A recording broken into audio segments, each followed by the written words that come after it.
No hay muchas historias de treguas informales entre enemigos durante tiempos de guerra, y la Primera Guerra Mundial tuvo la tregua de Navidad informal del 24 de diciembre de 1914 hasta el 1 de enero de 1915 entre las fuerzas alemanas y británicas en el frente occidental. Ambos lados cruzaron la tierra de nadie, se encontraron, intercambiaron regalos y, según la historia, incluso jugaron un partido de fútbol el uno contra el otro.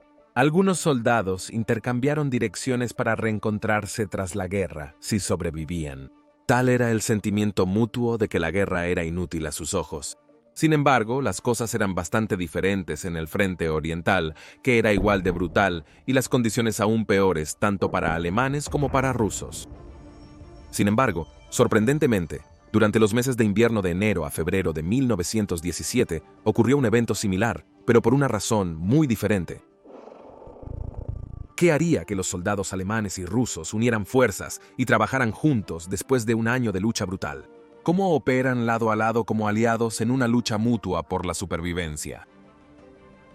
¿Cuál era el enemigo común al que se enfrentaban? Hola, soy Colin Heaton, ex soldado, francotirador del Cuerpo de Marines, profesor de historia, historiador y autor de libros, y responderemos estas preguntas y otros temas en este segmento de Historia Olvidada.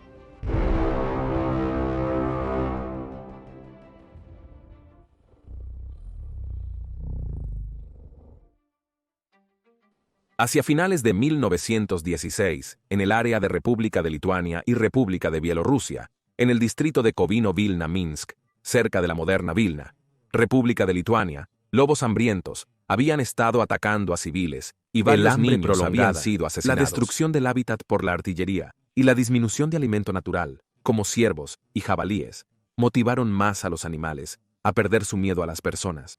Al principio, las manadas de lobos atacaban a víctimas aisladas, generalmente alimentándose de los muertos, pero luego se envalentonaron para atacar a los soldados heridos que estaban sangrando y no eran muy móviles. Surgió una historia de un hospital de campo ruso lleno de hombres heridos que fue atacado por docenas de lobos. Sin armas detrás de las líneas, estos hombres fueron completamente masacrados. Pero pronto se volvieron más audaces y comenzaron a atacar a grupos de soldados en el campo, y los alemanes también comenzaron a experimentar estos eventos. Los informes llegaron desde los comandantes del frente al escritorio del coronel general Hermann Emil Gottfried von Eichhorn, al mando del 10º Ejército con sede en Tannenberg. Eichhorn recibió la Puerle Marie con hojas de roble, la prestigiosa Blue Max, una de las más altas condecoraciones de la Alemania imperial por valentía en combate. Eichhorn tomó estos informes sobre los lobos en serio y los pasó al alto mando imperial alemán en Alemania. La impactante noticia llegó al escritorio del mariscal de campo Paul von Hindenburg. Los informes eran muy explícitos. Afirmaban que cientos de lobos estaban atacando a los soldados alemanes. Sin embargo, el alto mando imperial ruso estaba recibiendo la misma información, y ambos lados inicialmente dudaron de la precisión de los informes. El general Vladimir Nikolayevich Gorbatovsky, quien era el ex comandante del 12º Ejército ruso, y ahora el comandante del 10º Ejército ruso, incluso emitió órdenes para equipos especiales de francotiradores. Principalmente cazadores en el ejército ruso, se les ordenó cazar lobos. El problema era que muchos de estos hábiles cazadores nunca volvieron, y los informes empeoraron. Los sobrevivientes que lograron regresar afirmaron que había cientos de lobos, no unas pocas docenas, que vagaban por los bosques y atacaban a los soldados. Tan grave era la situación en el frente, y no solo por el gran número de lobos, el zar Nicolás II visitó a los líderes senior para aumentar la moral, ya que había asumido el control total del ejército. Mientras tanto, los alemanes en sus trincheras también sentían los ataques, y las patrullas de reconocimiento aumentaron de tamaño para incluir el transporte de una ametralladora Spandau y una tripulación entrenada como precaución. Finalmente, en febrero de 1917, hubo un mensaje desde Alemania que indicaba que entendían que grandes manadas de lobos se habían trasladado desde los bosques de República de Lituania y Bolivia hasta el interior del Imperio Alemán, bien adentrado en Prusia Oriental e incluso Pomerania. Los ataques de lobos crecieron mientras soldados intentaban eliminar a estos animales atrevidos y hambrientos. Hubo intentos repetidos por parte de los alemanes para envenenar a los lobos, usando estricnina y cianuro, utilizando como cebo ciervos y cadáveres de soldados. Ambos lados intentaron eliminarlos con rifles, ametralladoras y granadas. También se ametralló desde aviones.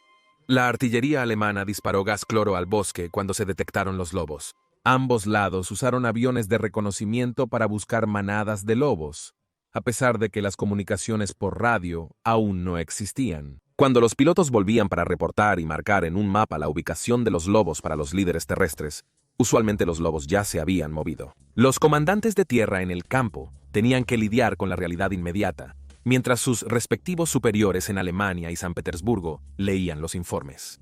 Sus hombres estaban siendo asesinados. Los comandantes de unidades decidieron actuar, y así comienza la historia.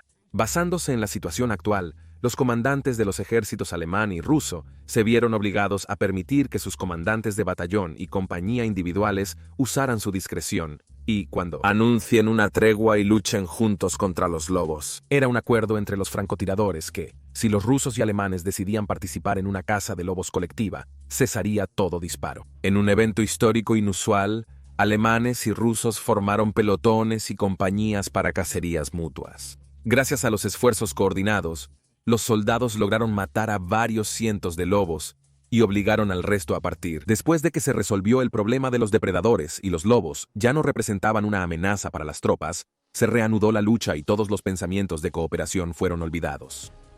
Ha habido un gran escepticismo sobre esta historia durante un siglo, que era bien conocida entre los alemanes, y aparentemente incluso los rusos hablan de ella.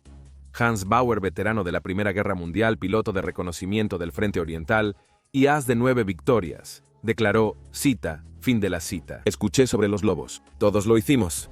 Esto fue un problema, especialmente en nuestro aeródromo. Escuchábamos aullidos, pero nunca nos atacaron. Pero no teníamos nada que se pareciera a una gran seguridad, ya que estábamos más atrás de las líneas. Entiendo que la infantería en el área sí tuvo estos problemas. Fin de la cita.